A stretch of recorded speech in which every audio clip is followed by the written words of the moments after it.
എൻ്റെ അമ്മയുടെ ഓണക്കോടി നോക്കൂ.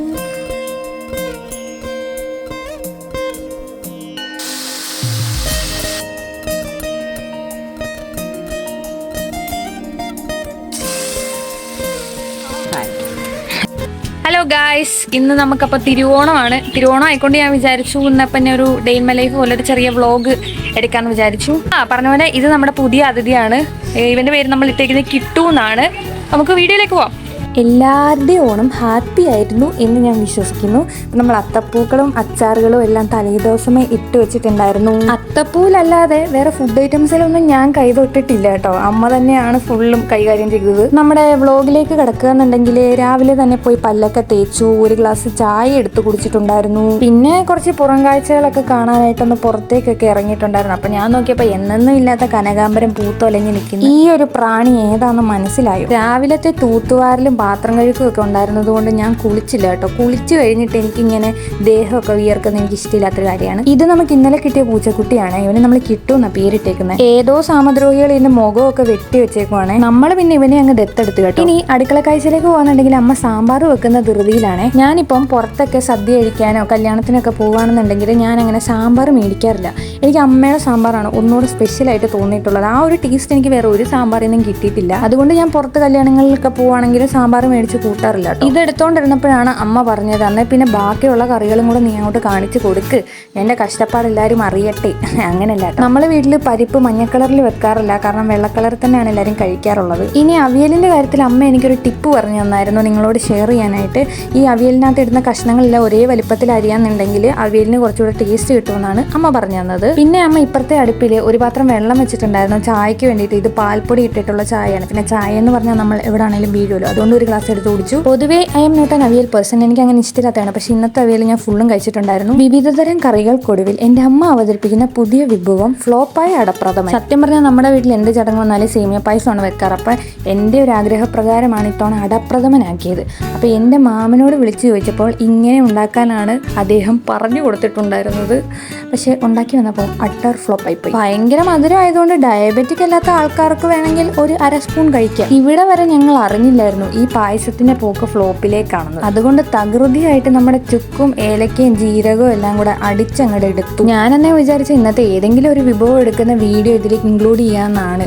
ഇപ്പോൾ ഓർക്കുന്ന അവിയൽ വല്ലതും എടുത്താൽ മതിയായിരുന്നു. നമ്മുടെ മിലോക്കുട്ടൻ ഇവിടെ താഴെ തന്നെ നോക്കിയിരിപ്പുണ്ട് എന്തോ പരിപാടി എന്നൊക്കെ അറിയാനായിട്ട്. ചുക്കും ഏലക്കയും ജീരകവും ഒക്കെ നമ്മൾ പൊടിച്ചെടുത്തിട്ടുണ്ട്. ഇതിപ്പോൾ ഫ്ലോപ്പായാലും കുഴപ്പമില്ല, നമ്മൾ എന്തായാലും ഒരു കിടിലം അടപ്രഥമൻ ഉണ്ടാക്കുന്ന വീഡിയോ ഇടുന്നതായിരിക്കും. എന്തായാലും വീഡിയോ എടുത്തില്ല, ഇതെങ്ങനെ ഫ്ലോപ്പായെന്നും കൂടെ നിങ്ങൾ കണ്ടേക്ക്. കാരണം ഒരറിവും ചെറുതല്ലല്ലോ, നിങ്ങൾ ഇത് ആവർത്തിക്കാൻ പാടേയില്ല. സത്യം പറയാലോ, ഈ അട വേവിച്ചിട്ട് അടപ്രഥമൻ വെക്കുന്ന ഒരു വീഡിയോ ഞാൻ കണ്ടിട്ടുണ്ട്. പക്ഷെ എൻ്റെ അമ്മയോട് പറഞ്ഞിട്ട് അതൊന്നും ഏറ്റില്ല. പുള്ളിക്കാരി ആങ്ങള പറഞ്ഞ രീതിക്ക് തന്നെ വെക്കൂ, അതാണെങ്കിൽ ഇങ്ങനെ ഫ്ലോപ്പായെന്ന് പറഞ്ഞാൽ ഇത് ഇങ്ങനെ വെച്ച് കഴിഞ്ഞാൽ അട അതിനകത്ത് കിടന്ന് വേവത്തില്ല. അതാ പ്രശ്നം. ഇന്ന് എനിക്ക് ഭയങ്കര സന്തോഷം ഉണ്ടാക്കുന്ന ഒരു കാര്യം കൂടെ നടന്നു. ദാ ഈ കാണുന്ന ആളിലെ ആൾ എന്നെ കാണാൻ വേണ്ടി മാത്രം തിരുവല്ലയിൽ ചമ്പക്കുളം വരെ വന്നിരിക്കുകയാണ്. ആൾ എൻ്റെ ഒരു സബ്സ്ക്രൈബർ ആണ്, വെറും സബ്സ്ക്രൈബർ അല്ല, ലോയൽ സബ്സ്ക്രൈബർ. ആൾ ഏകദേശം 26 കിലോമീറ്ററോളം യാത്ര ചെയ്തിട്ടാണ് എന്നെ കാണാൻ വേണ്ടിയിട്ട് വന്നത്. പക്ഷെ ആദ്യമേ ചെന്ന് വിട്ടത് എൻ്റെ അമ്മ വീട്ടിലായി പോയി. പിന്നെ അവിടെ നിന്ന് ഇങ്ങോട്ടേക്ക് പറഞ്ഞു വിടുമായിരുന്നു. എന്തായാലും അദ്ദേഹവും ഞാനും നല്ല ഹാപ്പി. തിരിച്ച് വീട്ടിലെത്തിയപ്പോഴോ അമ്മ അടപ്രഥമനും കൂടെ കിടന്ന് യുദ്ധം തുടങ്ങി. എന്നിട്ടൊരു ഡയലോഗ്, പാറു പറയുന്നത് കേട്ടാൽ മതിയായിരുന്നെന്ന്.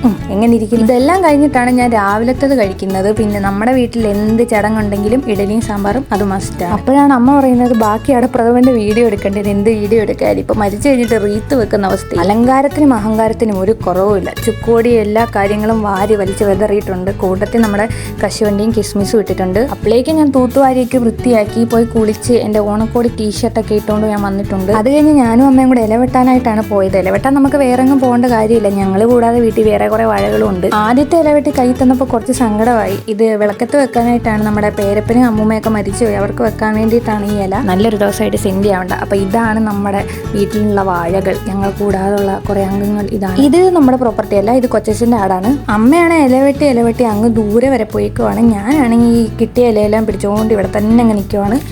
നമുക്കിനി കഴിക്കാം ഗൈസ്. കഴിക്കുന്ന ചടങ്ങിലേക്ക് നമുക്ക് പോകാം.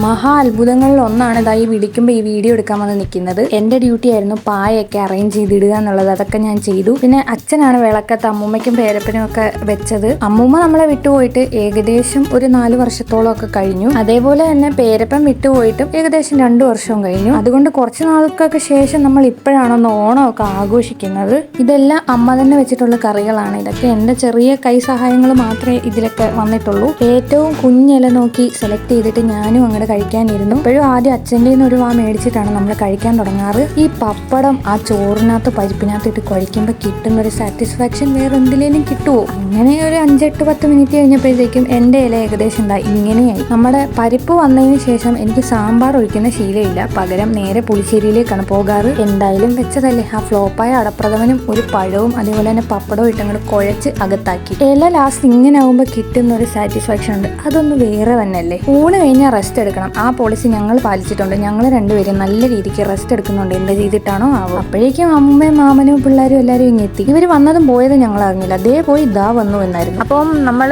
ഫുഡൊക്കെ കഴിച്ചു കഴിഞ്ഞിട്ടുണ്ട്. അപ്പം ഇന്ന് എൻ്റെ ഫോണിന് റെസ്റ്റ് ഇല്ലാത്തൊരു ദിവസമായിരുന്നു കംപ്ലീറ്റ്ലി. അപ്പം അമ്മുമ്മയും കണ്ണനും ഒക്കെ വന്നിട്ടുണ്ട്. നമ്മളപ്പം ഇനി എന്താ പരിപാടി എന്ന് വെച്ച് കഴിഞ്ഞാൽ നമ്മുടെ ഇവിടെ ഒരു ക്ലബിൻ്റെ ഓണപരിപാടി നടക്കുന്നുണ്ട്. അപ്പോൾ ചേട്ടനൊക്കെ അങ്ങോട്ടേക്ക് പോയി. അപ്പം ക്ഷീണമില്ല എന്നുണ്ടെങ്കിൽ നമ്മളും അങ്ങോട്ടേക്ക് പോകും. അപ്പം എന്തായാലും കാണാം. ഇതാണ് ഓണപരിപാടിയുടെ ക്ലിപ്പ്. സത്യം പറഞ്ഞാൽ ഞാൻ ക്ഷീണം കാരണം പോയില്ല. പിന്നെ ഞാൻ ചേട്ടനെ കൊണ്ട് എടുപ്പിച്ചതാണ്. അപ്പം തൽക്കാലം നമ്മുടെ വ്ളോഗ് ഇവിടെ വൈൻഡപ്പ് ചെയ്യാം. ബൈ.